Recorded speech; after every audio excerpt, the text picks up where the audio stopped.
নমস্কার, আপনারা দেখছেন ভিশন প্লাস নিউজ। সঙ্গে রয়েছি আমি দিশা। সম্প্রতি সমাজ মাধ্যমে একটি ভিডিও ভাইরাল হয়, যেখানে দেখা যাচ্ছে বাংলার এক যুবক সে সোশ্যাল মিডিয়ায় একটি পোস্ট করেছেন এবং তাতে দেখাচ্ছেন তার ছেলের গায়ে বিভিন্ন আঘাতের চিহ্ন, পাশাপাশি তার স্ত্রীর গায়েও বেশ কিছু আঘাতের চিহ্ন তিনি তার পোস্টের মাধ্যমে দেখানোর চেষ্টা করছেন।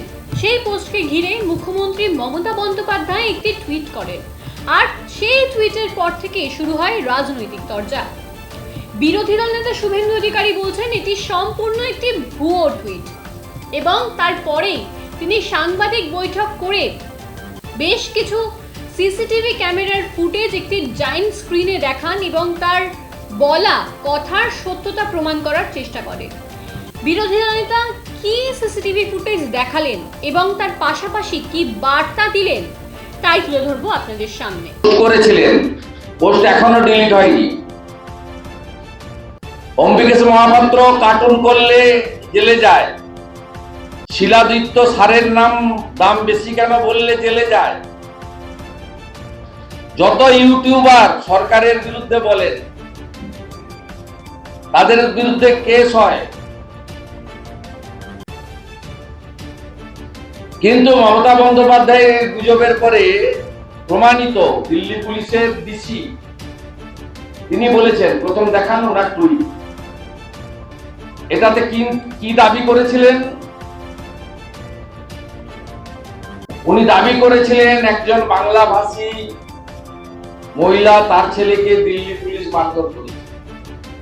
মহিলার নাম সাজনুর পারভিন। তিনি অভিযোগ করেছিলেন তার দুই সন্তানকে জোর করে মঙ্গলম হসপিটালের কাছে একটি পার্কে নিয়ে যায়, জোরপূর্বক আটক করে 25,000 টাকা মুক্তিপণ দেওয়ার পর মুক্তি দেওয়া হয় এমন ধমকি দেয়। দেখুন সিসিটিভি ফুটেজ। দিল্লি পুলিশের জারি করা সিসিটিভি ফুটেজ দেখুন।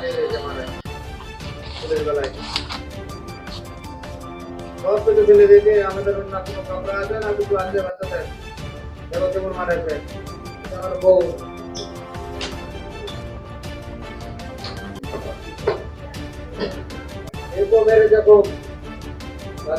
বাপি খান তৃণমূল নেতা, উনার আত্মীয়, উনি এই ড্রামার মশলা দিয়েছেন মিথ্যুক মমতাকে,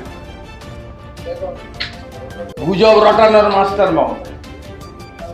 আর রামপুরহাটের একটি সাংবাদিক এটাকে পোস্ট করেছে। দেখুন সিসিটিভি ফুটেজ, দিল্লি পুলিশের ডিসি দেখুন সিসিটিভি।